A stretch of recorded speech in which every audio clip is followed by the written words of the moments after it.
47 years ago, a 14-day-old baby boy vanished right inside a hospital in Tennessee, leaving no trace and plunging his family into an endless nightmare. Authorities suspected it was a deliberate abduction, but the scene had been disturbed, witness statements were conflicting, and there was no physical evidence strong enough to follow up on, causing the investigation to gradually stall and become a cold case. Yet throughout those years, the child's family never completely gave up hope,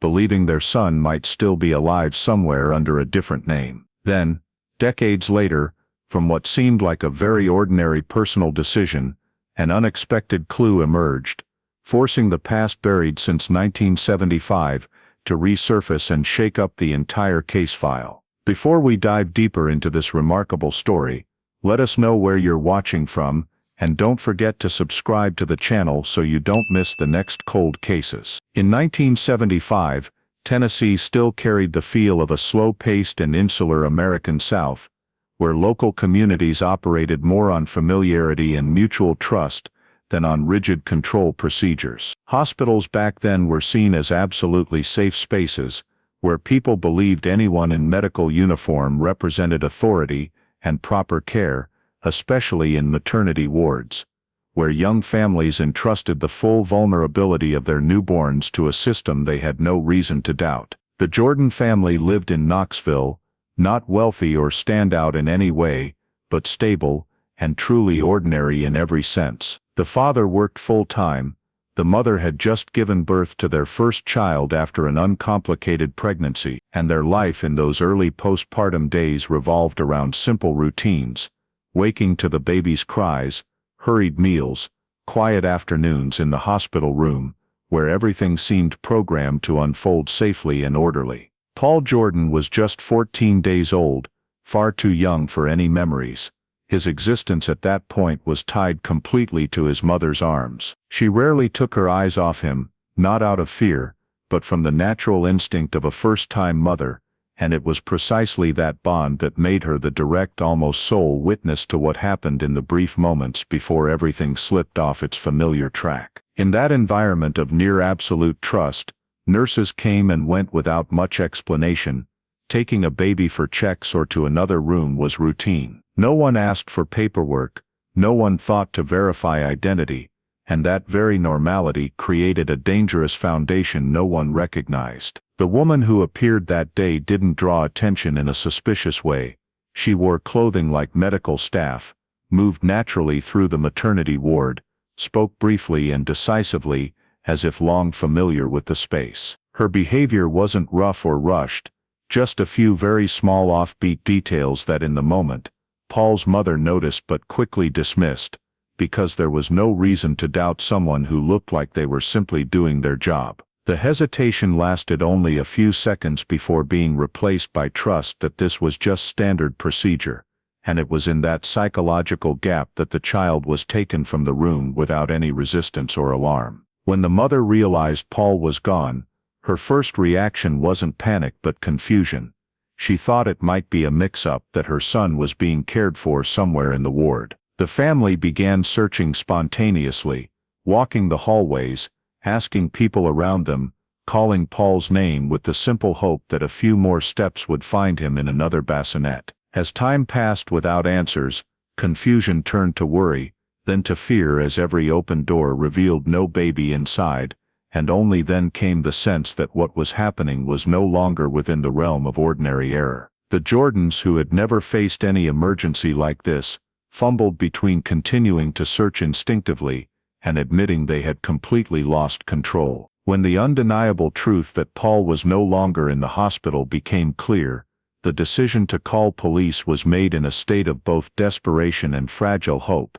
The final line between believing their child was still nearby and fearing he had vanished from their familiar world in just minutes. The decision to call the police was made in a state of chaos but decisively, and only a short time later, the presence of law enforcement completely changed the atmosphere in the hospital. The once quiet hallways of the maternity ward began filling with uniformed officers carrying notebooks, radios, and a serious demeanor showing the incident had escalated beyond internal handling. Knoxville police approached the hospital with very limited initial information: a 14-day-old infant reported missing from his room, no official record of transfer, and the family insisting they hadn't authorized anyone to take the child at that time. From the very first minutes, officers faced a scene already significantly disturbed, with family and medical staff having moved back and forth multiple times before police arrived. But that didn't diminish the core assessment formed very early. An infant couldn't vanish on his own, and absent clear administrative error, this was highly likely a criminal disappearance. Determining the nature of the incident ran parallel to securing the scene. Police quickly ruled out the child leaving the room himself or being misplaced through ordinary negligence, as the victim's age made any non-criminal theory unconvincing, and the complete lack of transfer records further reinforced suspicion of intentional action. In that context, the investigation's top priority was gathering initial information, while witnesses' memories were still relatively fresh, though affected by psychological shock. Paul's mother was recorded as the central witness, not only as the last to see her son, but because she could provide a direct description of the person who took him, even if those details were fragmented and uncertain. Officers carefully noted every timeline marker from the stranger's appearance, the time the child left the room to the moment the family discovered Paul's absence,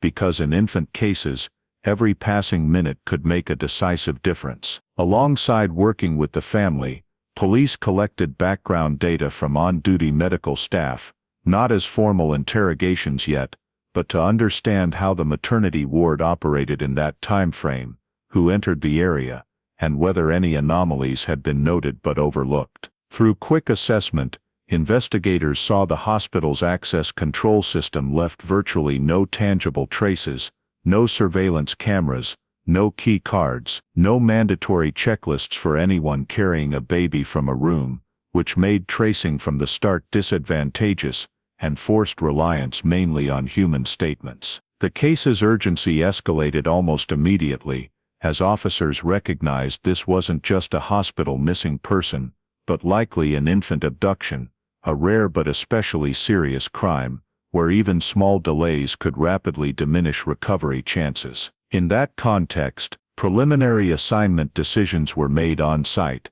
One team focused on direct work with the hospital and internal witnesses, while another began considering broader scenarios of how the child might have been removed from the premises, though without specific evidence to formally pursue those yet. This division reflected the parallel approach common in emergencies, where investigators handle what's immediately present while preparing to expand the search if initial theories yield nothing. Throughout, the Jordan family was kept near the police work area, not out of negative suspicion, but as the most vivid source of information, and because their presence reminded everyone, this wasn't just a file but a real child just taken from his family's arms. As officers completed initial notes and formed a preliminary assessment, the hospital atmosphere shifted from confusion to something heavier and more tense, because by then, the possibility that Paul Jordan had been deliberately taken was no longer a remote assumption, but a real one shaping the entire investigative approach from the very first hours. Right after initial assessments were formed and preliminary assignments set, the investigation's focus shifted to the maternity ward, which should have been the central crime scene, but in reality, no longer resembled one in any legal sense. Before police arrived, the natural reaction of family and staff was to search every possible way, opening doors, moving bassinets, constantly walking hallways, asking each other in simple hope the baby had just been misplaced, and that chain of instinctive actions completely disturbed the maternity space. When officers began examining the area, they realized it was hard to precisely define scene boundaries, as there were no signs the spot where the child was taken had been preserved. Surfaces had been touched multiple times, items moved, and anything that might have provided key physical information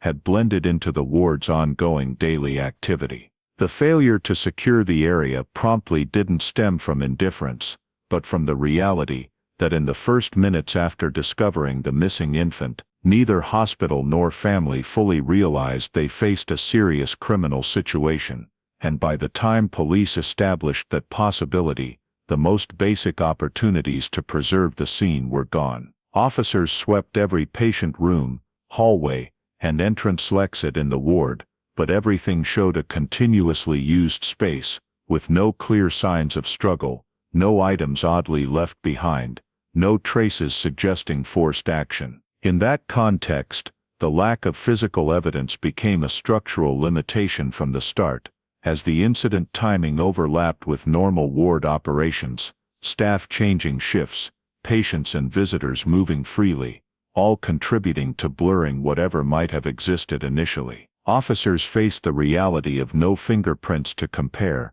no hairs, no fabric scraps, no collectible evidence preservable by procedure, forcing acceptance that the technical side of the investigation was severely limited from minute one. The concept of golden hours in infant disappearances was well understood by investigators. That brief window right after the event when traces are fresh, witnesses remember clearly, and tracing is feasible, but here, those hours were eroded minute by unintentional delays and system unpreparedness. As officers tried reconstructing movement sequences in the ward, they found no detailed access logs, no records of who specifically carried babies from rooms at exact times, and relying entirely on human memory in a repetitive routine environment made information accuracy fragile. Seemingly simple questions: who passed the hallway then? Who last saw the baby, besides the mother? Which way the stranger left? Had no clear answers, not from witnesses hiding anything but because they genuinely hadn't registered those details in a setting considered safe. Failure to secure promptly also meant ward exits weren't controlled during the critical period, and when police later checked doors, elevators and connecting hallways, they could only do so retrospectively, without ability to identify who passed those points when the child was taken. This limitation affected not just physical tracing but directly impacted how investigators built initial theories. Without specific evidence to guide, every possibility had to be considered on shaky ground. Officers noted no signs the baby was taken hurriedly or violently, complicating distinction between prepared action and internal error, while increasing pressure to rely on statements to fill gaps the scene couldn't provide. From the outset, the investigation was disadvantaged, not from lack of effort, but because starting conditions prevented standard forensic measures from working, and the absence of physical traces shaped the reality that this case wouldn't resolve quickly with clear evidence. In the maternity ward, which should have been a solid starting point for tracing, officers could only record what was no longer there, and that created a fragile foundation for the entire process, as from the first hours they had to accept Paul Jordan's disappearance would be a tough puzzle, severely limited by the golden hours passing without leaving any specific graspable trace. When the crime scene no longer yielded any additional exploitable physical data, the focus of the investigation had to shift almost entirely to people, and the process of collecting statements was launched as an urgent effort to preserve what little remained before memories continued to fade. The officers recorded statements in order of priority, starting with Paul's mother, since she was the last person to directly interact with the child before the disappearance was discovered, and her account became the preliminary timeline against which other information was cross-checked. In a state of shock, the mother recounted the sequence of events with uneven certainty. Some details were remembered very clearly, such as the moment the stranger entered the room and the way she was holding Paul, while others became hazy, especially elements that she did not consider important at the time, like the woman's face, voice, or direction of movement after leaving the room. This incompleteness in the statement was not unusual in stressful situations, but it posed a major challenge to building a consistent description. The officers continued working with the on-duty nurse and other medical staff present in the maternity ward at the time of the incident, collecting individual accounts separately to avoid mutual influence, with the goal of finding independently verifiable points of intersection. However, when the statements were placed side by side, the overall picture that emerged was far from clear as expected, because each person remembered a different part of the same event, and those parts did not fully align. Some staff remembered seeing a strange woman in the ward, but were unsure if she was wearing a nurse's uniform. Others recalled someone who looked like a temporary employee, while some remembered nothing at all about the presence of such a person. Descriptions of appearance also varied significantly, from estimated age and hairstyle to clothing, creating a fragmented set of information that was difficult to assemble into a specific identifiable portrait. This inconsistency forced the investigative team to proceed cautiously in drawing conclusions, as relying on a flawed description could lead them off track from the very beginning. When attempting to identify the stranger through the hospital's personnel records, the officers realized that no employee fully matched the descriptions provided, and there was no record of any visitors or temporary staff present in the area at that time. This created a troubling gap, because if the woman was not on the hospital payroll and was not recorded as a visitor, her presence in the maternity ward became an unanswered question. The failure to establish a specific identity caused all efforts to trace the individual to reach an early deadlock,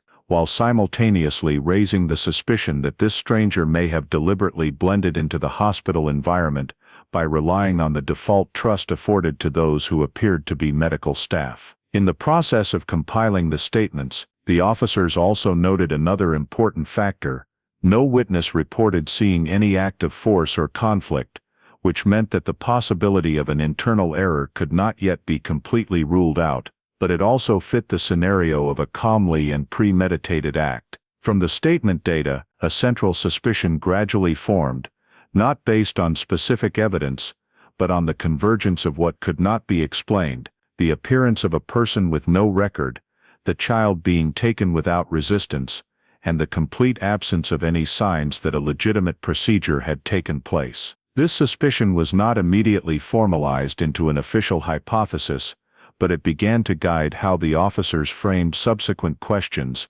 focusing more on clarifying who could enter and exit the maternity ward without control, and why such a person could directly access a newborn without raising suspicion. In that context, each witness's statement, though lacking absolute precision, was still seen as a necessary piece to reconstruct a sequence of events that had already been blurred by time and chaos. And it was from the overlap of these imperfect accounts that the investigation began to shift from seeking a simple explanation to confronting the possibility that Paul Jordan had been taken by someone no one in the hospital truly knew. From the collection of fragmented, mismatched statements that nonetheless all pointed to an inexplicable gap, the investigative team was compelled to move to the next critical phase, systematically organizing all the gathered data to analyze the main hypotheses in a structured way, rather than continuing to react passively to individual details. In the very first internal discussions,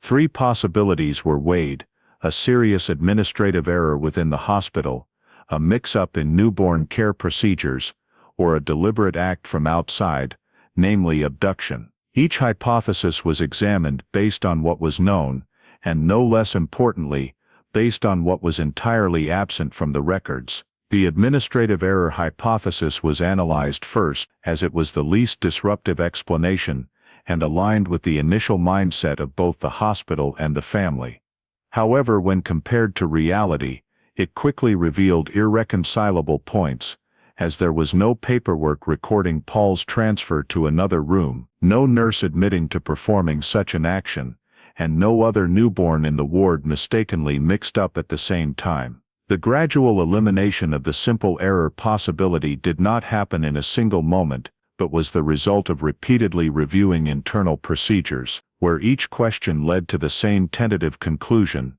if this was a system error, it would be one that left no administrative trace whatsoever, which contradicted how hospitals operated, even in the relatively lax context of the 1970s. The second hypothesis, a care mix-up, similarly encountered comparable limits, as Paul's age and the family's direct oversight made the likelihood of the baby being placed in the wrong bassinet and going unnoticed for hours less convincing. especially since the family had searched the entire maternity ward without finding any sign that Paul was being cared for elsewhere. As the two less serious possibilities were successively weakened by the very absence of supporting evidence, the abduction hypothesis gradually emerged as an unavoidable approach, not because it had stronger direct evidence, but because it was the only one that could simultaneously explain all the existing gaps. Prioritizing the abduction hypothesis was not done hastily,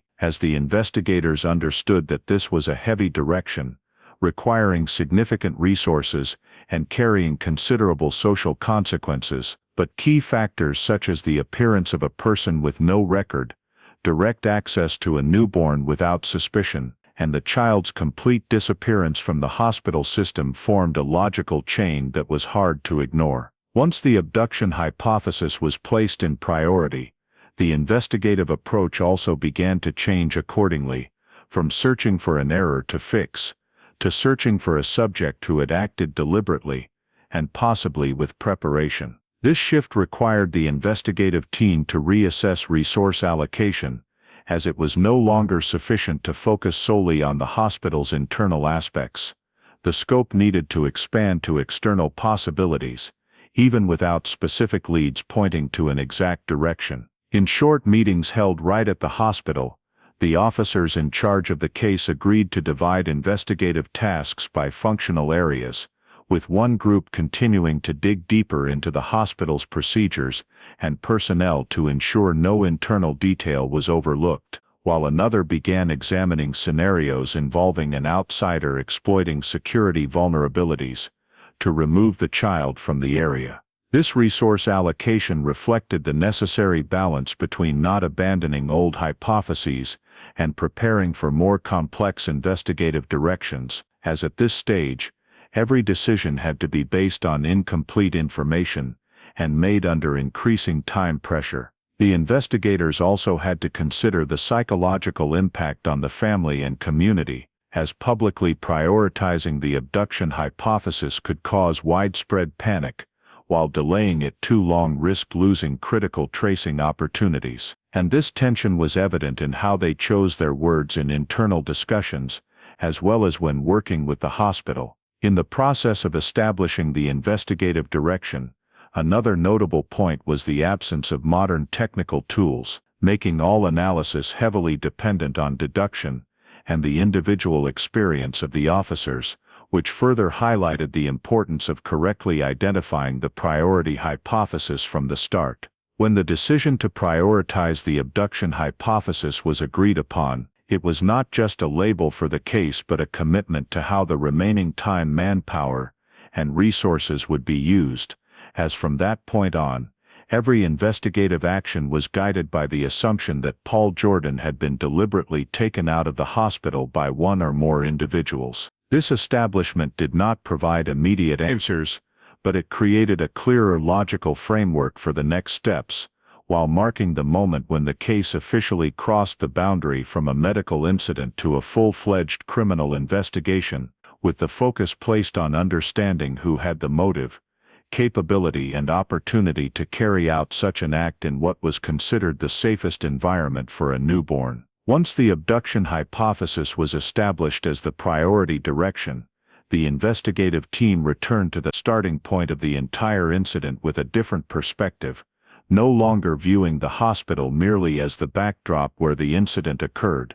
but as a system that needed to be dissected layer by layer to determine how a newborn could be removed without leaving administrative traces or clear signs of resistance. The first task undertaken was a complete review of the newborn handover records in the maternity ward, not just for Paul Jordan, but for all babies born and cared for during the relevant period, to identify any discrepancies that might suggest a chain of mix-ups or unusual actions. The officers, along with hospital representatives, examined every form, every note, cross-checking signing times, staff signatures, and handover points between shifts, but the results showed only a complete record system on paper, where every procedure was documented as having occurred properly, with no gaps indicating that Paul had ever been legally transferred. This completeness, rather than providing reassurance, deepened suspicions, because in a real-world situation as chaotic as the first hours after birth, the absence of even minor paperwork errors seemed implausible, and it suggested that if the child had been taken, the action occurred entirely outside the official recording system. From the handover records, the investigation moved to reviewing staff duty logs, with the goal of precisely determining who was present in the maternity ward at the critical time, who was directly responsible for each area, and whether any individual appeared without being recorded. The duty logs were cross-checked between day and night shifts, staff names verified against personnel files, and the officers attempted to reconstruct the hourly personnel picture, but this effort quickly encountered the limitations of the management system of that era. Some staff remembered unofficial shift swaps, others assisted colleagues off the clock without recording it, and there were periods when responsibility for a specific area became unclear, not due to intentional concealment, but because the operating procedures allowed high flexibility. Reviewing the duty logs revealed no individual present unusually or missing from the system, but it also lacked sufficient detail to completely rule out the possibility that an outsider had exploited that flexibility to access the maternity ward undetected. From personnel, the investigative team proceeded to scrutinize the entry and exit procedures of the maternity ward, an aspect previously given little attention due to the default belief that the area was already protected. In reality, access control in 1975 relied heavily on familiarity and visual recognition rather than technical measures. No key cards, no surveillance cameras, and no security personnel stationed regularly at entrances. The doors leading to the maternity ward were designed for the convenience of medical staff and families, and during many hours, they were not continuously monitored, creating windows when anyone who looked like hospital staff could come and go without being questioned. When the officers tried to determine the routes a person might have used to remove the child from the ward, they realized there was no way to know exactly which path had been taken, as all exits left no traces and had no mechanism to record traffic. The lack of specific checkpoints made reconstructing the route a matter of speculation, where every possibility was plausible, but none could be confirmed with evidence. Throughout the internal investigation process, the officers continually faced a paradox. The hospital system showed no sign of a directly responsible individual, yet the very ambiguity and lack of rigor in the system created conditions for a deliberate act to occur undetected. No staff member was identified as having clearly violated procedures. There was no evidence that a nurse or doctor had acted wrongly, and no records proved that Paul had left the maternity ward through a legitimate channel, leaving the internal investigation to conclude without resolution. The inability to identify a responsible individual did not mean ruling out internal error, but it forced the investigative team to acknowledge that if an hospital insider was involved, that person had acted within gaps the system could not record. The results of this phase did not yield a specific suspect, but they clarified one important point. The hospital as an organization had no clear answer for how Paul Jordan had left the maternity ward, and the absence of a specific point of accountability closed the door on traditional internal investigation. In that context, the officers had to accept that focusing entirely on the hospital system would not be sufficient to resolve the case, as everything that could be checked had been checked, and what remained lay beyond the tracing capability of existing records. This marked a phase where the investigation, though still rooted in the hospital as the origin, no longer expected the answer to be found by identifying an error or specific individual internally, but had to confront the reality that the system's limitations had created a responsibility void where no one could be named, and that void itself became one of the biggest barriers preventing Paul Jordan's disappearance from being resolved in the early days. When the internal hospital investigation efforts failed to yield any specific individual or mechanism that could explain Paul Jordan's disappearance, the focus of the investigation was forced to shift outward, based on the assumption that if the child had been taken deliberately, the hospital was merely the starting point rather than the end point. Officers began tracing all the routes a person might have used to leave the hospital grounds, from the main entrances for visitors and staff side doors to less noticeable paths such as stairwells, connecting floors, or doors leading to technical areas. However, this tracing was more retrospective and speculative than confirmatory, as there was no entry-exit logging system, no surveillance cameras, and no security personnel who could provide definitive information about who had left during the critical time frame. Officers could only construct plausible scenarios in which someone resembling medical staff could carry an infant out without drawing attention, especially in a hospital setting where people are accustomed to seeing babies moved between different areas. From reviewing the hospital exit routes,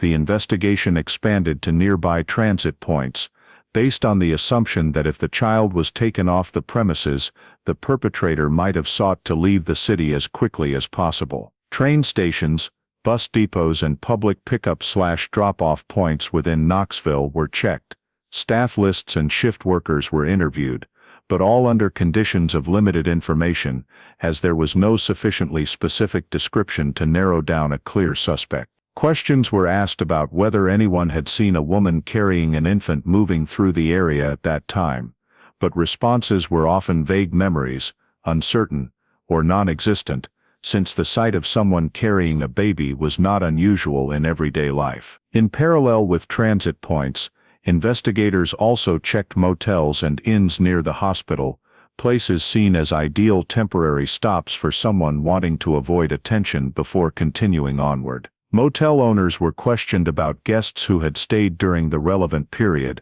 especially women traveling alone or with an infant, but most information obtained was general, with no detailed registrations, no copied IDs, and owners' memories, after a short time no longer clear enough to confirm anything specific. Canvassing witnesses outside the hospital faced similar difficulties, as there was no standout event that drew people's attention at the moment, and Paul's disappearance was only recognized as a serious matter after the family reported it to police, by which time most potential witnesses no longer remembered or did not recognize the importance of minor details. Officers interviewed vendors, taxi drivers, gas station employees, and others working around the hospital area, hoping for an independent statement that could confirm the presence of a stranger with the child outside the maternity ward, but results were mostly negative or uncertain responses. As the investigation expanded, one issue became increasingly clear: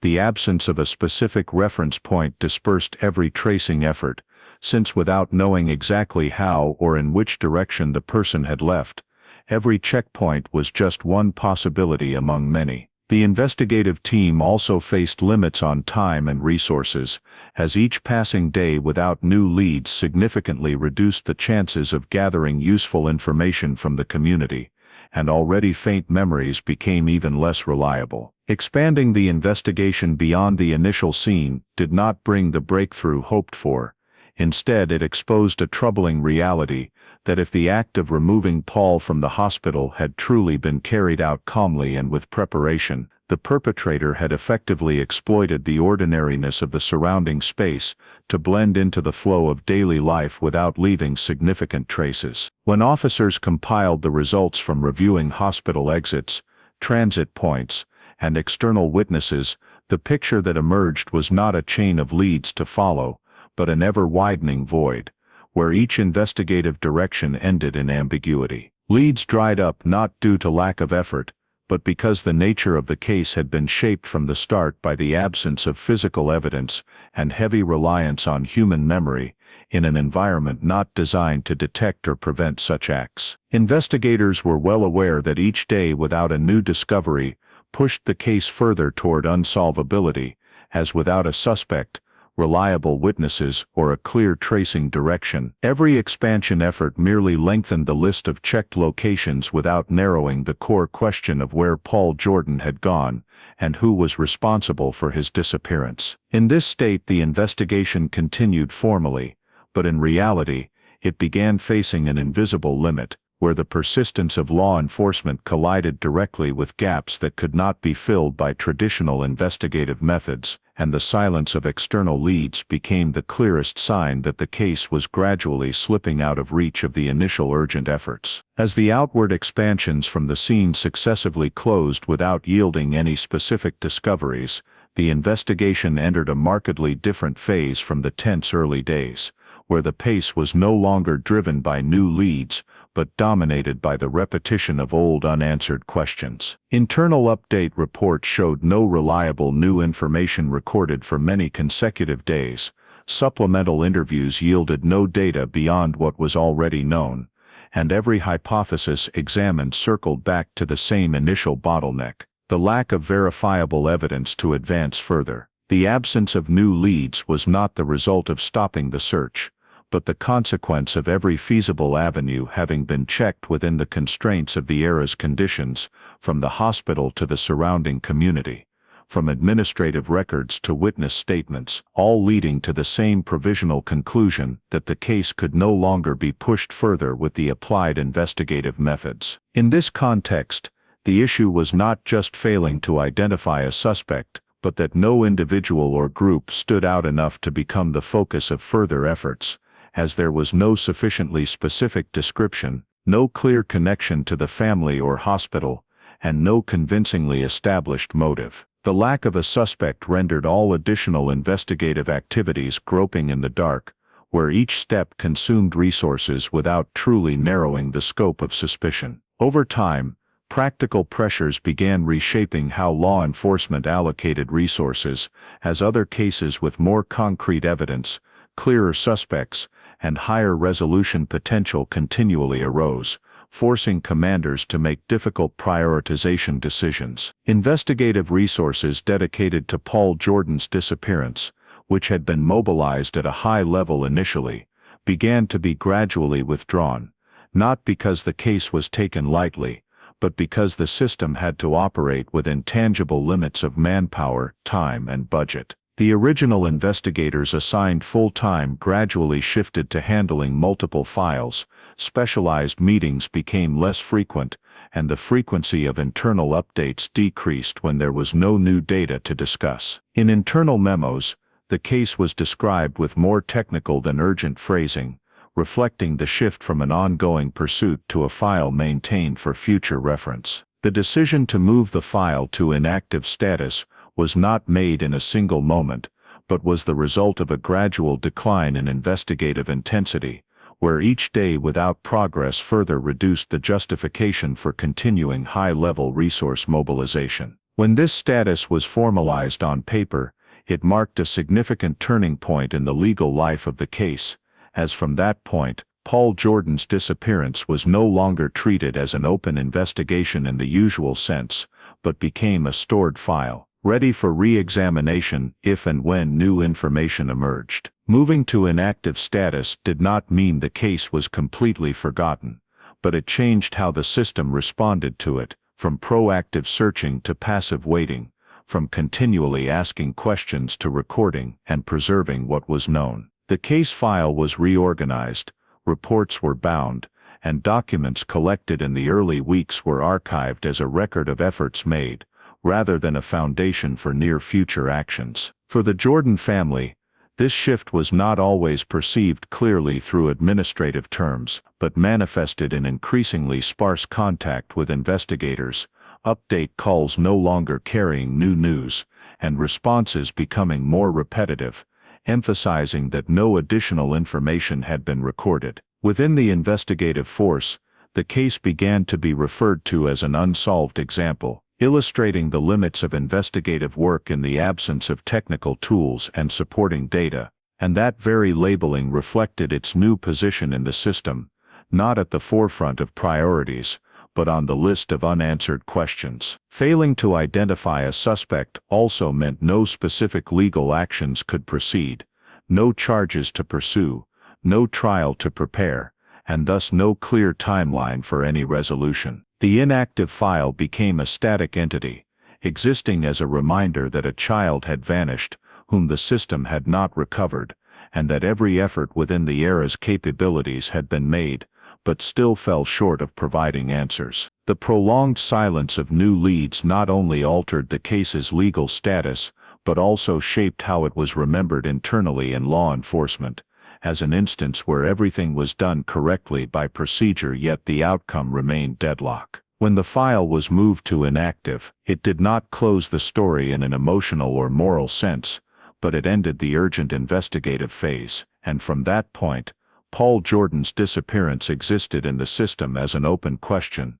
entirely dependent on the possibility that one day, from an unforeseen source, new information strong enough would emerge to pull it from dormancy and back into the light of investigative attention. While the missing person file for Paul Jordan was shelved and placed in inactive status, elsewhere, far from Knoxville both geographically and perceptually, the child's life continued without carrying any signs of the existence of another story that had begun in the hospital in 1975. Paul grew up in a completely different location, in a community with no collective memory of the disappearance, no media attention, and no obvious connection to Tennessee, where he had been born and vanished just 14 days later. From his earliest years, he was called by a different name, an alternate identity used consistently in all documents, from medical records and school transcripts to basic administrative papers,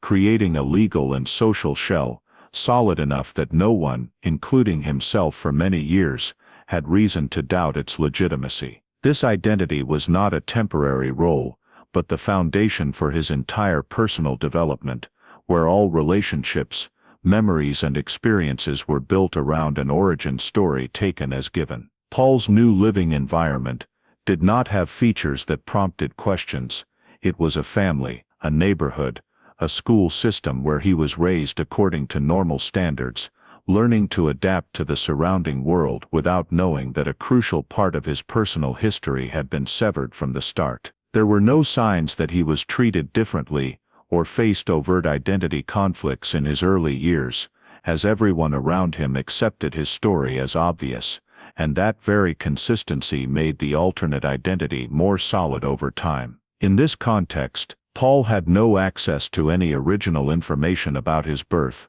no hospital birth records to compare, no detailed accounts of his first days beyond simple non-contradictory retellings, and that absence was not recognized as an issue, since many adults also lack clear details about their own infancy. Daily life proceeded with familiar milestones, going to school, making friends, maturing, each phase further reinforcing the sense that his current identity was complete and unquestionable. The lack of access to original information did not stem from conscious concealment in Paul's awareness, but from the reality that such information did not exist within his reach, and thus no internal motivation drove him to search. For many years, this life under a different identity operated as a closed reality, where the past was defined by what could be remembered and confirmed by those around him, not by what had been lost before memory formed. The complete separation between his current life and the disappearance event in the Tennessee police file created a quiet paradox, as while one legal system preserved the name Paul Jordan as a missing child, not yet found, out there, that very child was existing, developing, and integrating into society under another name, without knowing he was the center of an unresolved question. His new environment provided no signals strong enough to disrupt this balance, no casual conversations, no unusual events, no clear signs prompting Paul to confront the possibility that his origin story might be incomplete. This prolonged normality widened the gap between the two realities, one a cold archived file in the investigative system, the other a life unfolding with all its relationships and responsibilities. Growing up under a different identity did not mean Paul lived in conscious deceit, but that he accepted and operated within the information structure provided to him, where gaps were covered by silence and habit, and where no natural mechanism forced him to revisit a period he could not remember. The absence of original information became a foundational condition for this life, causing no direct conflict but quietly shaping the limits of what could be known about himself, and for many years, those limits went unchallenged. As the case file lay dormant in inactive status, Paul's life continued in a parallel flow, never intersecting with the lost past, and that very lack of intersection made the reality that a missing child had been found without anyone knowing, into a paradox existing outside the awareness of all involved. In the prolonged normality of life under a different identity, the first signs that the story of one's personal origins might not be entirely complete do not appear suddenly or dramatically, but gradually form through small, disparate, hard-to-name details. One of the earliest factors is the date of birth, which is consistently recorded on documents but lacks the supporting information that usually accompanies it. No specific story about the birth, no recounted memories of the hospital, doctor, or special circumstances surrounding the moment of arrival. In many families, those details are naturally recounted in conversations as part of shared history, but here, they are largely absent or exist only in the form of brief, superficial answers, enough to avoid immediate suspicion, but not enough to create a sense of completeness. As he grew up and dealt with administrative procedures requiring more detailed personal information, Paul began to realize that his records lacked elements that others took for granted, particularly the hospital birth records, which are often referenced or verified when cross-checking medical or legal documents. The absence of these records was not immediately seen as a serious anomaly, since many people born in various circumstances no longer retain full paperwork from decades ago, but when placed alongside the complete stories of friends and acquaintances, it began to create an indescribable sense of dissonance. The gaps in background were not just in the paperwork, but also in life details that no one could clearly confirm, such as who was present in the early days after birth, or why some basic information was not preserved or mentioned. These questions initially appeared as fleeting curiosity, not strong enough to disrupt the identity structure built over many years, but they accumulated over time, each time evoked without receiving a satisfactory answer. When Paul began examining his personal documents himself, the mismatch between what was recorded and what could be verified became clearer, not in the form of direct contradictions, but as a consistent absence of original data. No hospital birth record, no doctor mentioned by name, no specific birthplace that could be independently cross-checked. All of this created a void that later documents, though formally valid, could not fully fill. This background gap did not cause an immediate crisis as daily life continued normally, but it began to seep into how Paul viewed himself, especially when facing moments that required clear determination of personal origins, such as legal procedures, medical ones, or simply conversations about family and background. Personal doubts about origins did not form from a single event, but from the piling up of small unanswered questions, each one on its own, not enough to shatter belief in the current identity, but together forming an incomplete picture. Paul had no specific evidence to claim that the story about himself was wrong, but also no sufficient data to fully reinforce it, and that very suspended state created a quiet unease. These doubts were initially kept to himself, not out of fear but due to lack of basis for sharing, as questioning one's personal origins is a sensitive act that could disrupt relationships built on trust. For many years Paul chose to live with this ambiguity, viewing it as an imperfect personal trait, but not serious enough to demand action, especially without external factors forcing direct confrontation. However, that ambiguity did not disappear but only temporarily subsided, ready to resurface when triggered by new situations, and the birth date lacking a clear story. The absence of hospital birth records, and the unexplained background gaps gradually became signs that Paul could no longer completely ignore. They not only raised questions about specific details but also challenged the foundational assumption that the current identity was the whole truth, opening the possibility that another layer of information, obscured or lost, existed beyond awareness. In that context, personal doubts about origins were no longer random curiosity, but became a recurring line of thought, silent but persistent, shaping how Paul looked back at what he knew, and more importantly, what he could not know about the very beginning of his own life. The silent doubts about identity did not vanish as Paul entered adulthood. On the contrary, they followed him into each new phase of life, where responsibilities and social roles increasingly expanded, forcing him to define who he was in relation to others. Paul's adult life followed a normal trajectory, with work, social relationships, and personal goals built on the identity he had carried since childhood. No major events forced him to stop and look back at the past, but nothing completely erased the feeling that the foundation of his life had pieces not quite in place. When starting his own family, that feeling became sharper, not because the old doubts suddenly became urgent, but because becoming part of a new family brought questions about origins, bloodlines, and generational continuity. In conversations revolving around both sides' families, clan histories, or stories passed down from grandparents to grandchildren, Paul realized he had little to contribute beyond the basic information recorded on paper, and that absence began to create an invisible distance between him and the stories others took for granted. Having his own family also forced Paul to face practical situations requiring more accurate information about medical history, genetic origins, and factors that could affect his children in the future, and in those contexts, the information gaps from the newborn period were no longer details that could be overlooked. The need to understand background, once postponed by the busyness of life and lack of clear motivation, gradually became a weightier question, as it no longer concerned only Paul personally,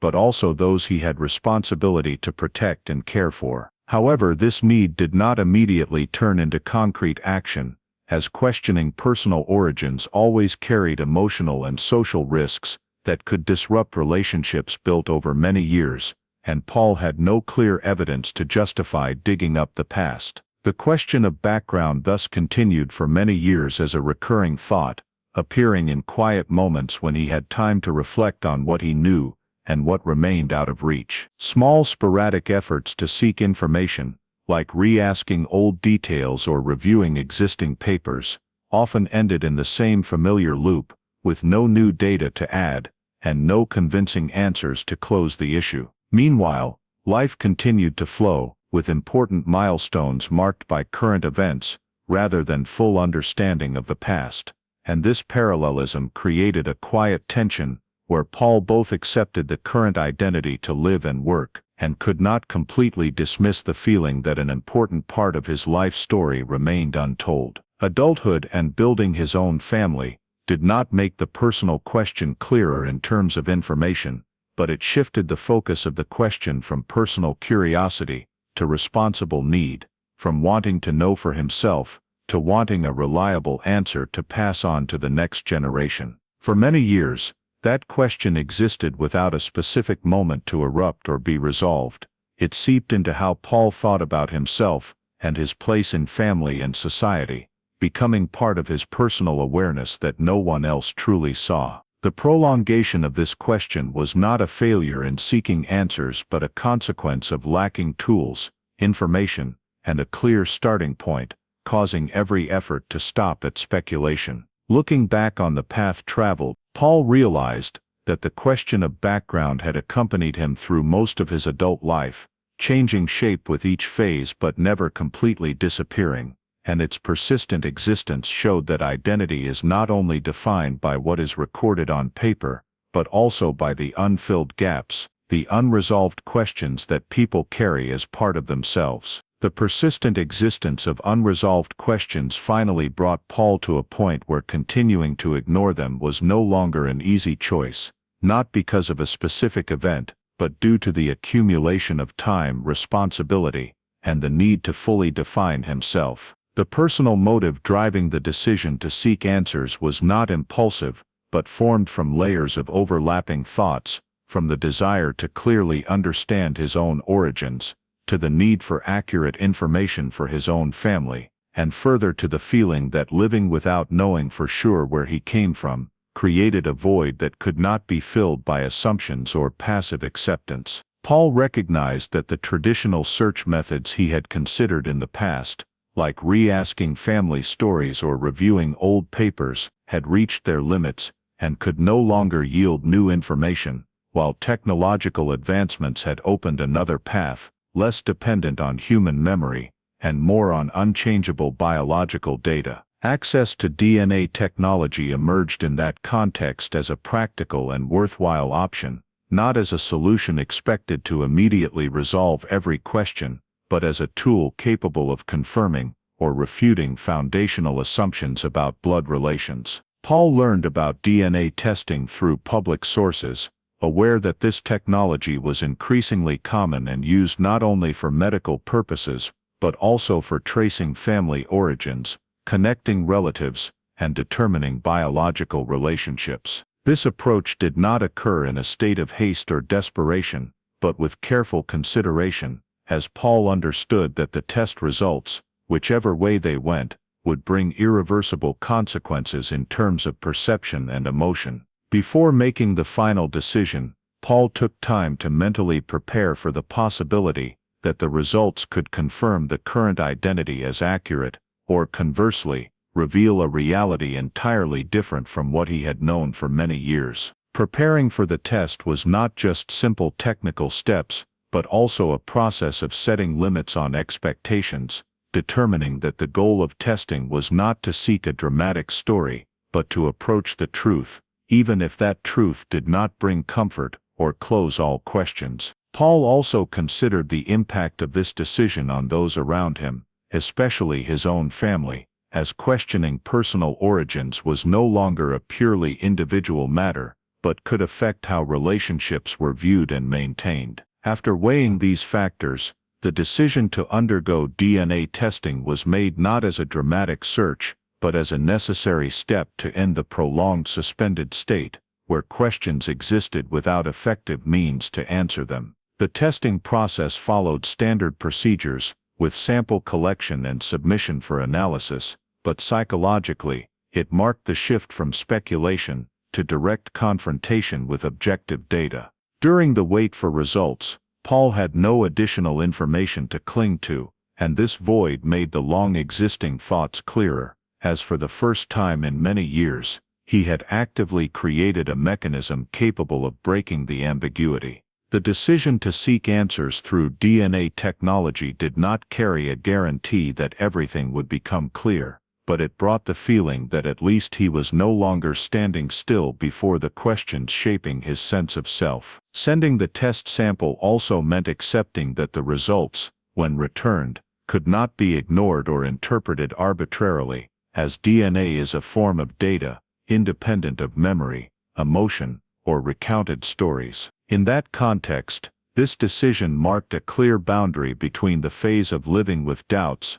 and the phase of being ready to face the truth, whether that truth confirmed the current identity, shook it, or opened an entirely new chain of questions. Paul entered this phase with caution, rather than expectation, understanding that seeking answers does not always bring immediate relief, but is a necessary condition to end the prolongation of questions that had followed him for many years. In the moment the test was performed, there was no immediate change in daily life, but in terms of awareness, a door had been opened, leading to the possibility that the story of personal origins, once out of reach, was now placed in a specific verification process where biological data would begin to speak in place of the gaps that memory and paperwork could not fill. The waiting period for the test results did not end with a dramatic moment, but with a technical notification where the data was presented in the form of ratios and match levels, yet that very dryness created a powerful collision with the assumptions Paul had carried for years. Upon receiving the DNA test results, the first thing that became clear was that his biological data did not match the family he had always believed to be his birth family. A conclusion expressed not through emotion or speculation, but through exclusion indicators of kinship at a near absolute level. This mismatch required no complex interpretation to understand its meaning, because in the context of DNA testing, those numbers were sufficient to confirm that the story of his personal origins, on which Paul had relied throughout his adult life, did not reflect the true biological relationship. The mismatch with the adoptive family did not immediately provide a complete answer, but it closed an important door, eliminating the possibility that the previous doubts were merely the result of lost paperwork or incomplete memories. Instead, it confirmed that the vaguely felt gap in his background was in fact a sign of a fundamental break in the story of his origins. Alongside this exclusion conclusion, the test results also displayed a set of distant genetic matches, individuals not clearly identified in Paul's current life, but sharing sufficiently large DNA segments to prove kinship at a certain level. These distant matches did not immediately point to birth parents or an immediate family, but they formed the first anchor points in a genetic map that had previously been completely blank. The appearance of distant matches held special significance, as it showed that Paul was not a genetically isolated case, but part of a broader kinship network, even if that network had not yet been identified in his personal life. Upon closer examination of the information accompanying these matches, one factor began to stand out as an intersection that could not be ignored: the geographic region linked to the potential kinship branches, and among them, Tennessee appeared with enough frequency to draw attention. The mention of Tennessee in the context of genetic matches was not direct evidence of origins, but it created a strong resonance with the previously vague data points, because it was a location entirely absent from the identity story Paul had known. Yet it emerged objectively in the biological data. This connection did not automatically lead to a specific conclusion, but it narrowed the scope of speculation, shifting the question from an abstract state to one that could be geographically defined. For Paul, the appearance of Tennessee in the DNA results was not a random detail, but the first signal that the story of his personal origins might be tied to a specific location, where biological connections had been formed long before he had any memories. The fact that the test results did not match the adoptive family, while simultaneously indicating distant matches, created a new state of awareness, where the question was no longer whether his current identity was accurate, but where his true identity originated, and how it had been separated from his current life. This shift was decisive, as it transformed years-long doubts into an issue that could be approached with data and analysis, rather than just feelings and guesses. When confronting the DNA results, Paul realized that the technology he had chosen did not provide simple comfort, but posed more specific questions, requiring active involvement to move forward. The appearance of distant matches did not mean that his true identity had been determined, but it provided the first clear pieces to prove that the story of his origins was not just imaginary, but could be traced through specific biological traces. In that context, Tennessee was no longer an abstract name on a map, but became a point of contact capable of connecting current data to an unknown past. The DNA test results thus did not end the journey of seeking answers, but officially opened a new phase, where what had once been obscured by time and lack of information began to emerge in the form of analyzable, comparable, and traceable data. The fact that the DNA did not match the adoptive family forced Paul to restructure his understanding of himself, no longer based on retold stories, but on undeniable biological evidence. At the same time, the appearance of distant matches and the connection to Tennessee provided a specific direction, though still faint, to continue the journey of determining personal origins. In that moment, Paul did not have complete answers, but he had what he had lacked for years: an objective foundation that allowed questions about identity to no longer float in the void of ambiguity, but to begin taking root in verifiable facts, marking the first time since the doubts arose that the path to seeking the truth had a clearer shape, even if it remained long and full of unresolved points. From the scattered genetic matches appearing in the test results, the process of seeking answers shifted to a more systematic analytical phase, where biological data was reorganized into a traceable structure, rather than just observed as isolated numbers. The analysis of the family tree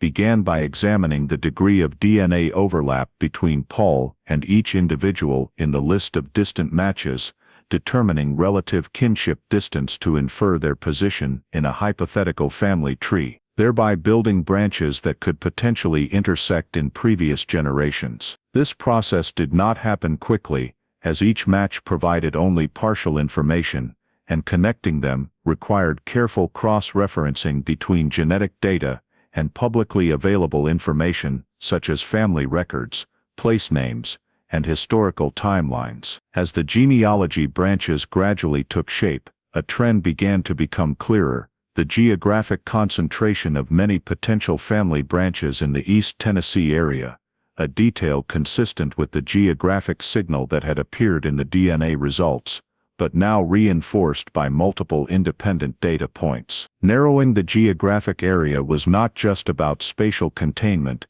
but also helped eliminate a large number of other possibilities, because when multiple genetic branches converged on the same area within the same historical timeframe, the likelihood of random coincidence decreased significantly. In the process of linking family branches, familiar surnames in local genealogies began to appear repeatedly, not as direct evidence, but as potential intersections needing deeper verification. This linking required considering marriage, migration, and birth relationships across generations, because a small change in one branch could alter the entire inference structure, and thus each step had to be cross-checked for consistency. As the genealogy branches were refined, one specific family began to emerge as a logical convergence point for the existing data, not because of a single decisive piece of evidence, but because they lay at the intersection of multiple genetic branches, multiple geographic markers, and multiple timelines, fitting the gap in Paul's origin story. This family bore the surname Jordan, a name not unfamiliar in the Knoxville area in the mid-1970s, and their appearance in the genealogy analysis was not an emotional discovery, but the logical result of methodically tracing genetic connections. Identifying the Jordan family as a central possibility did not mean all questions were answered, as genetic genealogy only provides probabilities and potential connections, not yet confirming individual identity with certainty. However, the fact that genetic branches led to the same specific family created an important anchor point, where biological, geographic, and historical data began to converge enough to surpass the threshold of speculation. This analysis process also highlighted the reality that if Paul truly originated from the Jordan family,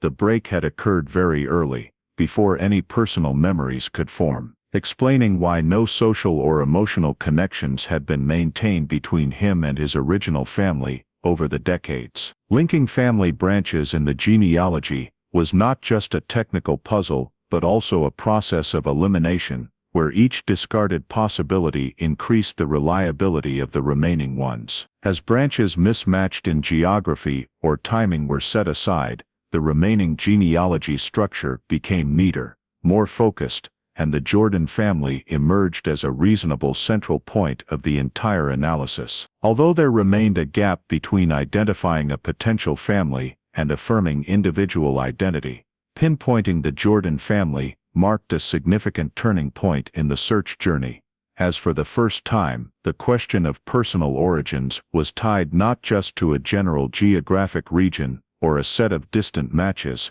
but to a specific family with a name, history, and the potential for cross-referencing with independent records. Genetic genealogy, in this context, did not provide the final answer, but transformed the search journey from a series of scattered guesses into a verifiable structure, where each branch and connection could be rechecked using different methods. As the family tree stabilized around the Jordan family, Paul faced a new reality, where biological data had brought him closer to his true origins than any previous method, and although steps still needed to be taken to confirm this connection, identifying a specific family completely changed the nature of the question, from where do I come from to do I truly belong to this family. laying the foundation for the next steps in the journey to confront the truth interrupted since 1975, when the genetic genealogy analysis narrowed down the possibility of his origins to a specific family in Tennessee.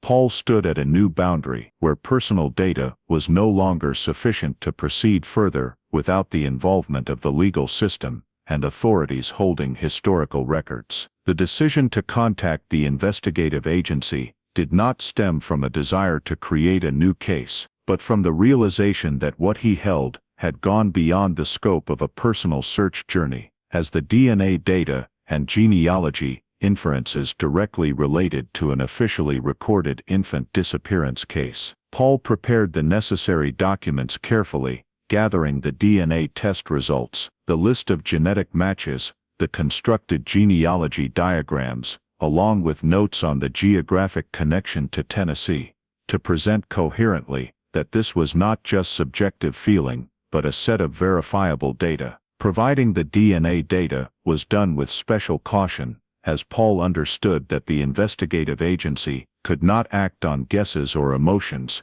but needed information clear enough to assess relevance and reliability. In the contact process, Paul requested that the agency review old records related to infant disappearances in Tennessee in the mid-1970s, not to immediately assert that he was the child in those records, but to open the possibility of comparing current biological data with what had been recorded in the past. This request was presented as a consideration, not a conclusion, emphasizing that if the historical records still existed, they might contain details sufficient to confirm or refute the connection suggested by genetic genealogy. When the investigative agency received the information, the initial response was cautious, as requests to re-examine old cases often faced many barriers, from resource limitations to the risk of reopening files unlikely to progress. However, Paul's provision of specific DNA data,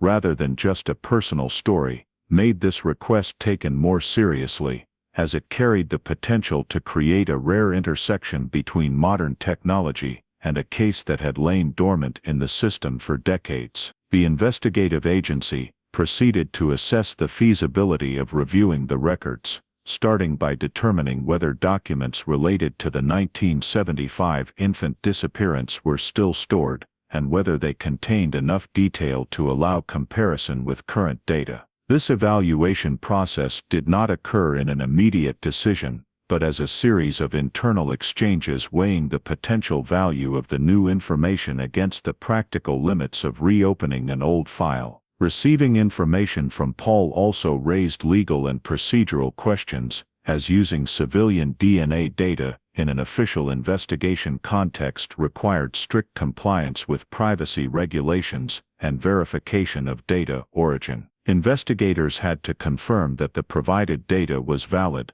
collected through legal channels, and could be used as a basis for further steps without violating current legal standards. In that process, the old file was not viewed as an emotional story, but as a set of historical data needing re-examination for completeness and accuracy. The feasibility assessment also included considering whether any new elements existed that had not been previously explored, such as uncompared information or details once deemed unimportant but now potentially meaningful when placed alongside DNA data. For Paul, this phase was more about waiting than action, as he had transferred initiative to the system, understanding that from this point, further progress depended on the decisions of those authorized to access and interpret historical records. The agency's receipt of the information did not mean they committed to reopening the case, but it marked a significant shift,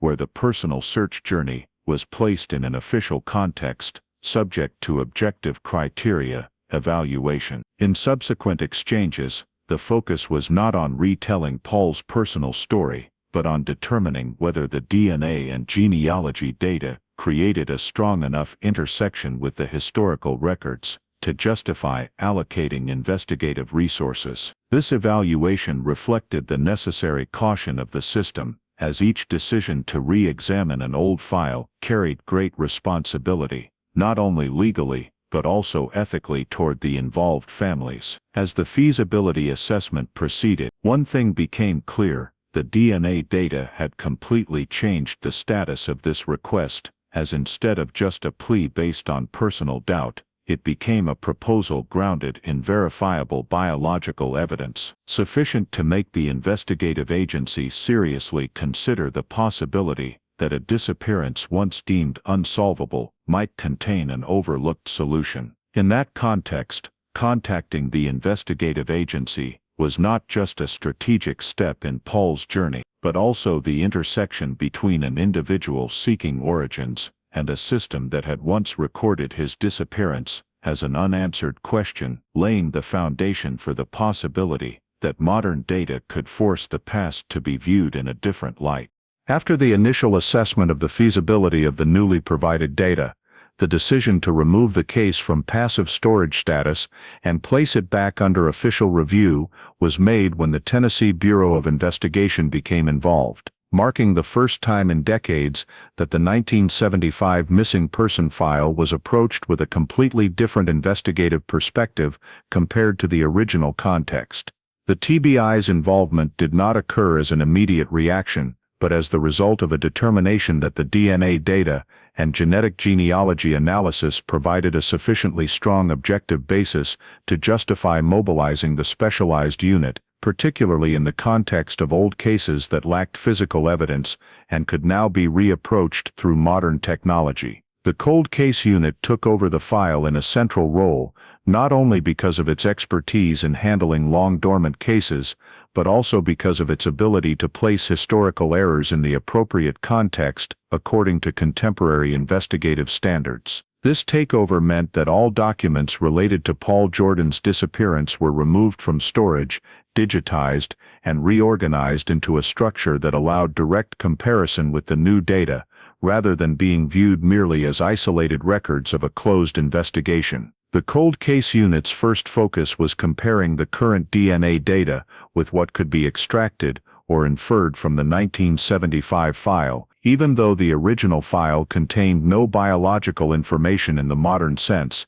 but still included foundational details such as dates, locations, family information, and circumstances surrounding the disappearance. This comparison was not aimed at finding a direct technical match, but at determining whether the timelines and contexts in the old file aligned with the genealogy inferences based on DNA, particularly the identification of Paul as a 14-day-old infant at the time of the disappearance and originating from the Knoxville area. The investigators conducted the comparison systematically, checking every detail in the 1975 file to see if anything had been overlooked or inadequately assessed within the limitations of that era. This review process was not a simple search for errors, but an effort to place the initial investigative decisions in their historical context, where tools, procedures, and understanding of crime were vastly different from today. The cold case unit re-examined the scene reports, witness statements, and conclusions drawn at the time the case went inactive, not to deny previous efforts, but to determine whether any assumptions that had been accepted now, in light of the new data, needed to be questioned again. Reviewing historical errors became an essential part of this process, because in many long-dormant cases, deadlock did not always stem from lack of effort, but from certain initial hypotheses shaping the perception of the case over a long period without opportunity for challenge. The investigators focused on the gaps noted in the file, such as the failure to identify the stranger in the maternity ward, the absence of any administrative trace related to removing the child, and the limitations on hospital access control, to assess whether these factors aligned with the scenario suggested by the DNA data. The TBI's involvement also brought a higher level of interagency coordination, allowing access to databases that either did not exist before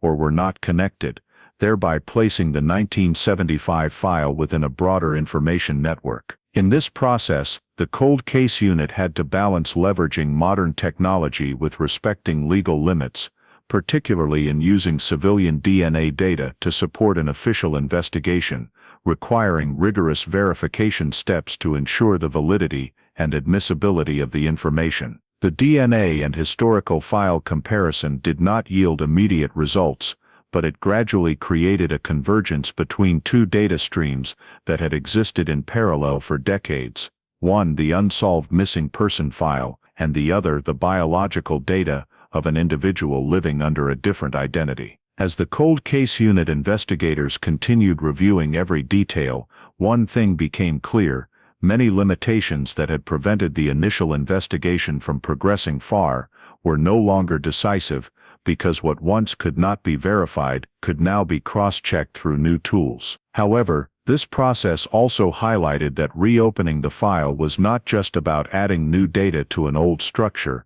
but about restructuring the entire understanding of the case, accepting that some previous conclusions may have been drawn under conditions of incomplete information. Reviewing historical errors was not aimed at criticism or assigning blame, but at clarifying points that the system of that time could not handle, thereby determining whether the current DNA data truly filled those gaps. When the cold case file was officially reopened under the oversight of the TBI and cold case unit, Paul Jordan's disappearance was no longer a passive question lying in storage, but became a live investigation, where past and present were placed on the same analysis table. This reopening did not guarantee that every question would be answered, but it created an official mechanism for the new data to be seriously examined, marking the moment when a case once considered unsolvable was pulled back into the light of investigative attention, not through speculation, but through the convergence of technology,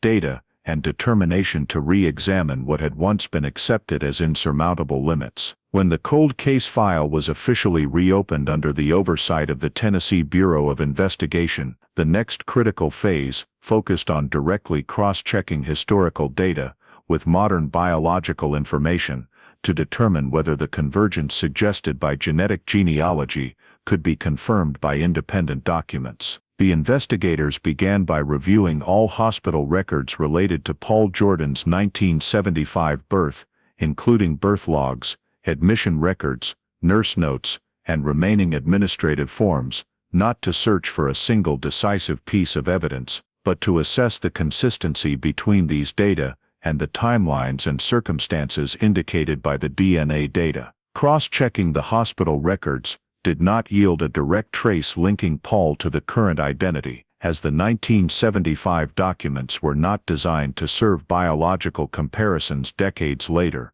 but they provided an important foundation to confirm that an infant named Paul Jordan had been born, existed for a very short time in the hospital system, and disappeared under conditions consistent with the scenario inferred from modern data. Parallel to reviewing historical records, the TBI conducted official DNA kinship verification using methods completely separate from the initial civilian tests, to ensure that all conclusions met the necessary legal and scientific standards. This verification focused on comparing Paul's DNA with living individuals from the Jordan family who had close enough blood relations to produce clear confirmation or exclusion results. The sample collection and analysis process was conducted under strict protocols, with the goal of eliminating any possibility of error due to technique, sample mix-up, or subjective interpretation, because in a case spanning decades, accuracy was not only a scientific requirement, but also an ethical responsibility to all involved parties. As the results began to be compiled, the cold case unit's focus shifted to ruling out coincidence, an essential step in DNA-based identity determinations, especially considering the possibility of complex genetic relationships or overlapping family branches in the same geographic area. The investigators carefully examined every scenario that could lead to a false match, including the possibility that Paul had indirect blood ties to the Jordan family without being the 1975 missing child, or that the genealogy data had led to a hasty conclusion based on geographic convergence. This exclusion was carried out by expanding the scope of comparison, checking additional timelines, ages, and birth circumstances, to ensure no reasonable alternative scenario existed that could explain the data without leading to the conclusion that Paul was the child who disappeared from the Knoxville hospital. As coincidence possibilities were successively ruled out, the overall picture began to become clearer, not as a sudden discovery, but as a series of overlapping confirmations, where each independent data source reinforced the same conclusion. The hospital records confirmed the existence and disappearance circumstances of an infant named Paul Jordan. The official DNA data confirmed kinship with the Jordan family at an undeniable level, and the exclusion process showed no alternative scenario convincing enough to explain the match. The identity conclusion was formed from that convergence, not as an emotional statement, but as an evidence-based assessment, where scientific and legal criteria all pointed to a single outcome. For the cold case unit, this moment was not just confirming that Paul Jordan was alive, but also proving that a disappearance once considered unsolvable could be clarified through the combination of modern data and systematic review of the past. The identity conclusion did not close the entire story, but it closed the most foundational question that had existed for nearly half a century: whether the child who disappeared in 1975 was still alive and where they were. In that context, this confirmation held not only personal significance for Paul and the Jordan family, but also profound investigative meaning, as it demonstrated that the gaps that once caused the case to go inactive could be filled when the right tools emerged. When the investigators completed the cross-checking and confirmation process, the case file was updated with a new irreversible reality, where the identity of the missing child and the adult living under a different name were no longer separate entities, but confirmed as one, based on solid evidence beyond reasonable doubt, marking the decisive turning point in the journey from 1975 to the present. From the moment the identity was confirmed through the scientific and legal cross-checking process, the investigation entered the conclusion phase, where the goal was no longer searching for hypotheses or testing possibilities, but formalizing a reality proven by irrefutable evidence. Confirming that the victim was alive was not treated as a surprising discovery at this point, as it was the logical outcome of the entire analysis chain that had taken place, but in investigative terms, it remained a special milestone, as it completely reversed the status of a case once considered deadlocked and unsolvable. The Tennessee Bureau of Investigation investigators noted that Paul Jordan, the child missing since 1975, was not only determined to be alive, but had lived a full life under a different identity for decades, a reality that both confirmed the success of modern technology and reflected the unavoidable limitations of the investigative system in the original historical context. On the basis of this confirmation, the case status was officially updated in the system, shifting from an unsolved missing person file to one where the victim's identity had been determined, though without identifying or prosecuting a perpetrator. This status update held important legal significance, as it changed how the case was classified, how it was recorded in databases, and how it was referenced in reports on missing children. For the investigating agency, this was the moment marking the completion of a core objective, answering where the victim went and what happened to the child after the disappearance, even though other questions remained unanswered. After the case status was updated internally, the process of officially notifying the results was prepared with great caution, as announcing such a conclusion involved not only investigative data, but also directly affected the lives of individuals and families, impacted over nearly half a century. The involved agencies coordinated to ensure the information was conveyed accurately,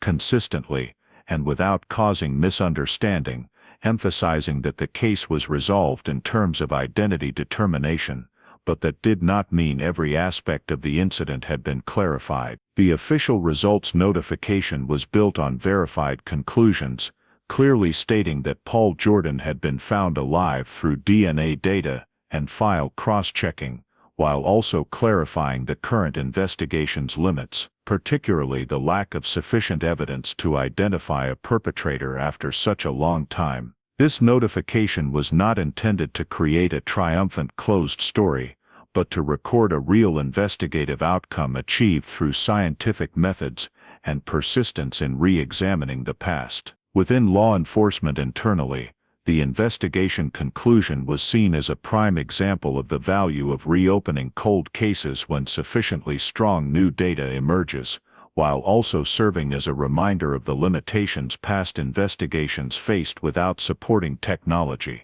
Confirming the victim was alive did not diminish the severity of the act that occurred in 1975. On the contrary, it highlighted its long-term impact, as an action taking place in minutes had shaped the lives of many people for decades. When the results were officially announced, the case file was administratively closed, but not removed from the system, as it remained a reference document for similar cases in the future. The investigation conclusion lacked emotional tone in official documents, but it reflected a clear shift from a state of not knowing to knowing, from an unanswered question to an evidence-based conclusion. For the investigators involved in the reopening phase, this was the closure of a process requiring patience and analytical discipline, where every step had to be taken with awareness that any error could damage the integrity of the final outcome. The investigation conclusion, in this context, was not the end of every aspect of the story, but the official confirmation that one of the most important questions had been answered with verifiable data, creating a clear timeline marker in the case's history. When the file was updated and the results notified, Paul Jordan's disappearance no longer existed as an unfilled gap in the investigative system, but became a case resolved in terms of identity, demonstrating the ability of modern technology to clarify incidents seemingly buried by time. After the investigation conclusion was completed at the law enforcement agency level, the next step, the most sensitive one, no longer involved technical details or records, but people, where every decision had to be carefully weighed to minimize harm and respect emotions that had been suspended for decades. Contacting the Jordan family was carried out through a formal process, involving investigators experienced in delivering life-altering news,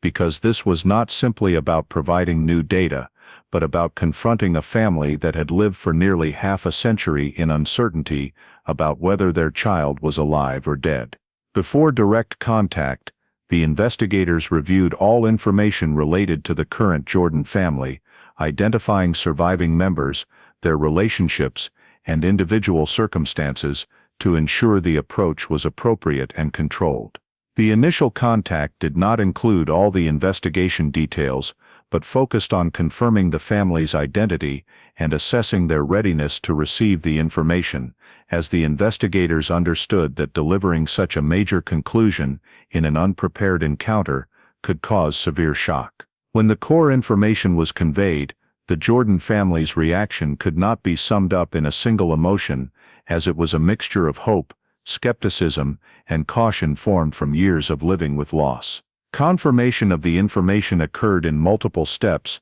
not just verbally, but by clearly presenting the investigative evidence, helping the family understand that the conclusion was not speculation or coincidence, but the result of a rigorous scientific and legal matching process. The investigators took time to explain the role of DNA data, how it was used to verify blood relations, and why, after so many years, this was the moment the case could be clarified, avoiding any sense that the truth had been unreasonably delayed or due to lack of concern. During the confirmation process, questions arose not only about the accuracy of the conclusion, but also about the lost years, the possibilities once imagined, and the scenarios the family had faced during the long wait, and the investigators had to balance providing information without imposing emotional interpretations. As the Jordan family gradually accepted that the child missing since 1975 was truly alive and had been identified,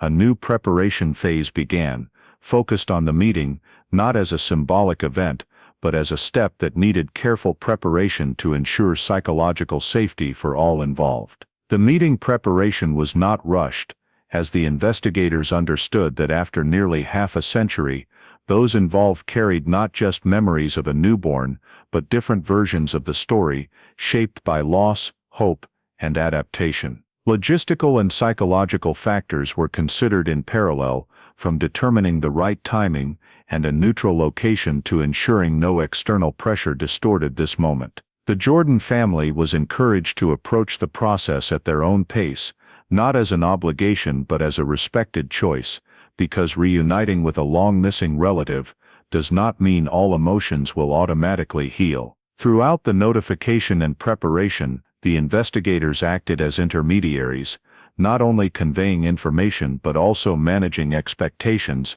emphasizing that the meeting, if it occurred, would not be a return to the past as it once existed, but a confrontation between people who had traveled very different paths. Contacting the Jordan family was thus not just a procedural step in concluding the investigation, but a transition from the space of records and data to the space of human relationships, where every scientific conclusion had to be placed in the context of emotions and memories. When the information confirmation was complete, and the meeting preparation was agreed upon in principle, a new phase opened, where the focus was no longer on proving what happened, but on creating conditions for those separated by an event in 1975 to approach each other safely and respectfully, with the understanding that even though identity had been confirmed, healing the gaps of time is a process that cannot be shortened or forced. After careful and controlled preparation, the direct meeting between Paul and the Jordan family took place in a space chosen to minimize pressure and avoid factors that could distort this already pivotal experience. The meeting was not organized as a symbolic or public event, but as a personal encounter, where the parties could be present with full autonomy and control over their level of involvement. The moment of face-to-face confrontation did not come with the familiarity seen in idealized reunion stories, because those present shared no common memories beyond a biological truth, just confirmed, and that very fact created a state that was both intimate and strange. Confirming the blood relationship in the meeting context was no longer technical, as in investigation reports, but became an emotional reality to be absorbed, where DNA data served only as the foundation for understanding that the connection was real, but could not immediately fill the void of lost time. In the first hours of the reunion, the parties focused on establishing a minimum level of emotional safety, avoiding questions or expectations that could create unnecessary pressure, as everyone recognized that moving from not knowing to knowing did not mean being ready for every aspect of the newly established relationship. Initial adaptation happened slowly, with protective caution from both sides, as Paul was not only facing his birth family for the first time, but also adjusting his self-perception in relation to them, while the Jordan family had to come to terms with the reality that the child they lost was now an adult, with a complete life, lived beyond their reach. Early interactions were not immediately bonding but exploratory, where every gesture and response was observed and adjusted to avoid causing harm or a sense of intrusion. Relationship adjustment became an ongoing process, not limited to the first meeting day but continuing afterward, as the parties redefined their roles in an irreversibly changed family structure. Paul had to confront the fact that having a birth family did not erase the family he had been attached to for years, while the Jordan family had to learn to accept that blood ties do not automatically grant emotional ownership or expectations of compensation for the lost years. The reunion was thus not shaped as an ending moment, but as the starting point of a relationship restructuring process, where each side needed time to define boundaries, levels of attachment, and ways to be present in each other's lives. The direct meeting also highlighted unavoidable differences in life experiences, values, and memories, not as barriers but as realities that needed acknowledgement if this new relationship was to exist healthily. Throughout the process, the confirmed blood relationship served as a common anchor, helping the parties understand that despite different paths, they shared an undeniable biological foundation, and this foundation allowed them to approach each other without denying or replacing previously existing relationships. The reunion did not bring immediate relief from all losses, but it created a space where questions once suspended could be raised and addressed at each person's pace. As the meeting ended, there was no sense that a chapter had fully closed but a clear awareness that a new one had begun, where relationship adjustment would continue in the context of real life, beyond the framework of the investigation or official conclusions. The reunion in that sense was not a return to the past but an acceptance of the present with all its complexities, where the confirmed blood tie did not aim to replace what was lost, but to create the possibility for a new form of connection, built on respect, patience, and the understanding that time cannot be reversed. But how people face it can still be chosen. Even after the reunion had taken place, and Paul Jordan's identity was confirmed beyond dispute, the investigation did not fully close in terms of questions, because the nature of the 1975 incident contained gaps that time and legal limitations made difficult to fill. The biggest remaining issue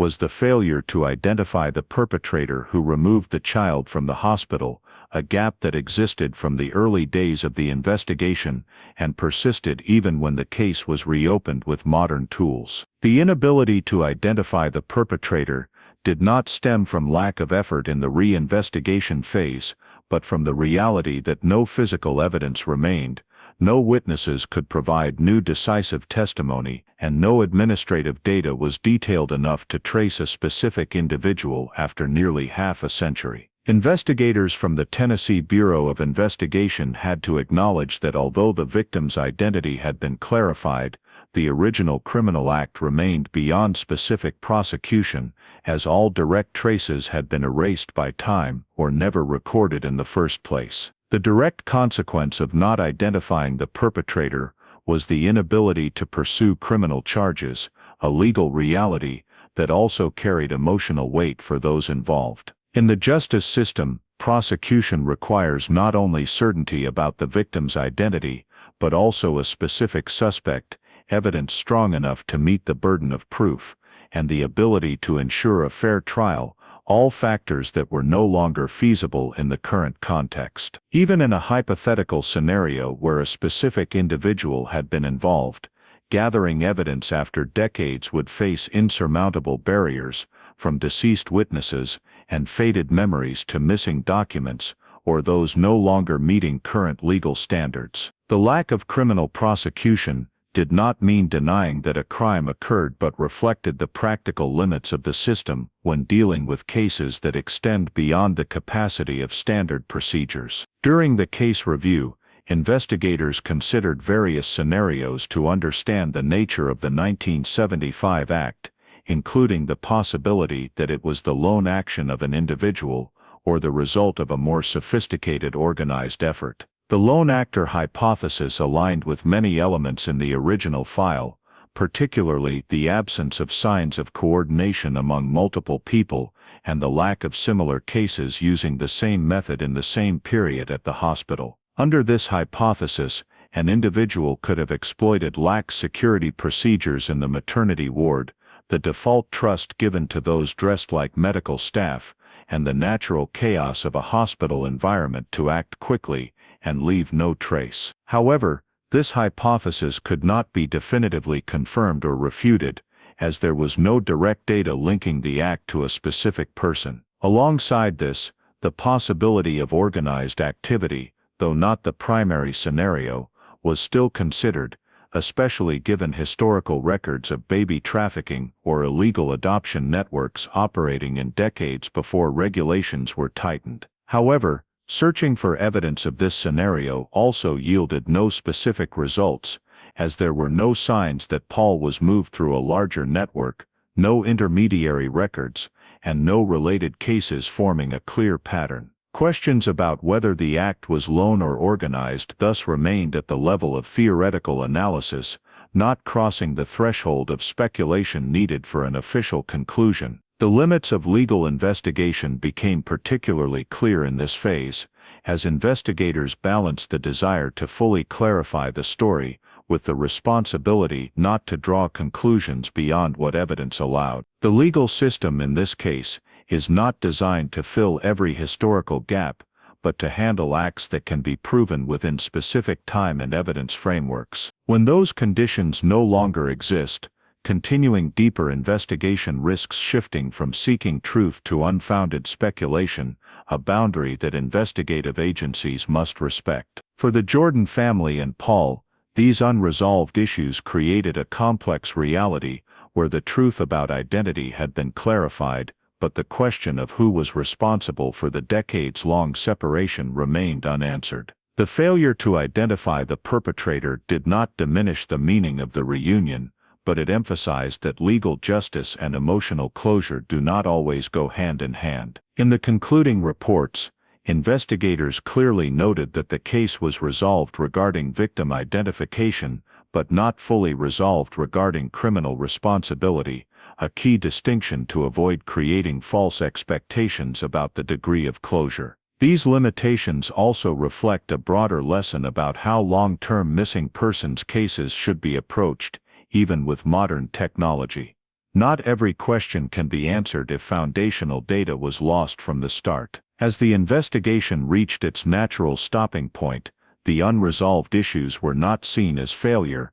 but as an inseparable part of a case formed in a specific historical context, where decisions, errors, and limitations of that time shaped what could and could not be known later. It is in acknowledging these limitations that the investigation maintained its integrity, as it did not force a complete conclusion when conditions did not allow, but accepted that truth sometimes exists in an incomplete form. Questions about the perpetrator, motive, and exact method of the 1975 act thus remained officially open in the file, not to encourage baseless speculation, but to honestly reflect what could and could not be confirmed. In that context, the unresolved issues serve as a reminder that although science and investigation can bring people very close to the truth, boundaries still exist that time and circumstances have erected, and acknowledging those boundaries is also part of justice, in the sense of respecting truth more than creating a falsely closed narrative. When the unresolved issues had been clearly identified, and investigative limits formally acknowledged, the case entered the administrative and systemic closure phase, where the focus was no longer on pursuing additional leads, but on accurately recording what had been clarified and what could not be changed. The case was considered resolved regarding identity, as the core question that had haunted the file for decades, who the child missing in 1975 was, and whether they were alive, had been answered with irrefutable scientific evidence. This confirmation was not symbolic or emotional, but recorded in official data systems, updating the case status from an unsolved missing person to a file with an identified victim, creating a clear endpoint for the investigation's most central part. The role of DNA in this process was seen as decisive, not only because it provided a specific answer for Paul Jordan's case, but because it illustrated how biotechnology can overcome limitations that traditional investigative methods could not in the earlier historical context. DNA did not replace investigative work, but acted as a bridge between past and present, allowing data fragmented by time to be reconnected in a way that paper records and witness statements could not. In this case, DNA not only confirmed blood relations, but reshaped how the entire file was understood, turning what seemed an unsolvable disappearance into a case that could be closed with scientific certainty. For the Jordan family, the impact of closing the file was not straightforward, as the confirmed truth brought both relief and complex emotions that could not be summed up in the concept of closure. Knowing their child was alive provided a form of closure different from what they had imagined over the years, as it did not erase the pain of lost time, but placed that pain in a new context, where loss was no longer tied to an unconfirmed death. For Paul, the investigative closure of the file did not mean his personal journey was complete, but it created a solid foundation for him to understand his place in the story, no longer suspended between assumptions and doubts. The impact on the family went beyond confirming a blood relationship to reshaping how they looked back at the past, accepting that the years of waiting were not meaningless, because the truth had finally been found, albeit late. At the systemic level, the significance of closing the file extended beyond a single case, providing a concrete example of how cold cases can be reapproached when new technology and data emerge. Paul Jordan's case became a reference for investigative units, not as a perfect model to apply mechanically, but as proof that maintaining and preserving historical records can enable breakthroughs that could not be predicted. It also highlighted the importance of accurately recording missing persons cases, maintaining data integrity over time, and being willing to revisit old assumptions when new information is strong enough to challenge them. Closing the file was not presented as a complete victory for the system, as it also reflected insurmountable limitations, particularly the inability to identify or prosecute the perpetrator after such a long period. However, the balance between what was achieved and what could not be achieved helped this case retain its practical and ethical value, avoiding idealization or simplification into a story with a perfect ending. When the file was closed, it did not disappear from the system, but remained as a completed document, where conclusions were clearly recorded and open points transparently acknowledged. This allowed the case to continue serving as a learning resource for investigators, policy makers, and researchers in crime, especially in the field of long-term missing children and identity confirmation. Closing the file, in a deeper sense, was not ending the story, but placing it in a stable state, where truth had been established within possible limits, and preserved to avoid distortion or forgetting. The case was resolved regarding identity, not by luck or guesswork, but by the convergence of technology, data, and the courageous decision of an individual willing to question their own origins. The role of DNA in this cold case was not just a technical tool, but a factor that changed how the system approaches the past, allowing questions once left open to no longer remain forever unanswerable. For the family and the investigative system, closing the file meant that although time can blur traces, it does not necessarily bury the truth, and that in some cases, justice arrives not as punishment, but as confirmation, recognition, and respect for a truth that had been interrupted. When Paul Jordan's case was officially closed, it not only marked the end of a file spanning nearly half a century,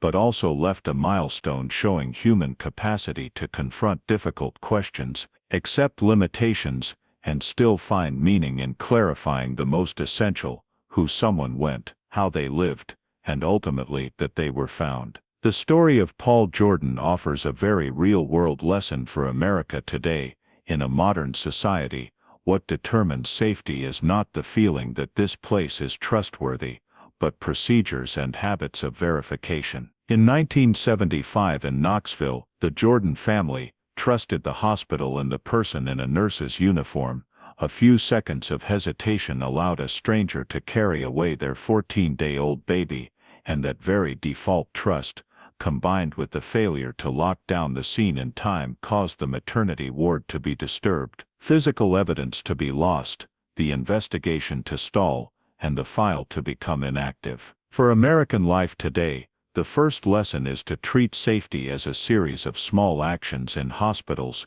schools, daycares, or neighborhoods. Don't hesitate to ask who authorized this, name and title. What is the handover procedure, and demand confirmation via ID, badge, form check-in, especially when children are involved. The second lesson is to preserve data. Paul grew up elsewhere under a substitute identity, lacking hospital birth records, and with long gaps in his history, so keep copies of birth certificates, medical records, milestone photos, and have open family conversations about origins to prevent identity gaps from becoming a psychological burden. The third lesson is to use technology responsibly. It was civilian DNA testing, distant matches, and genetic genealogy that pulled the case out of cold case status, allowing the TBI's cold case unit to cross-reference the 1975 file and confirm blood ties.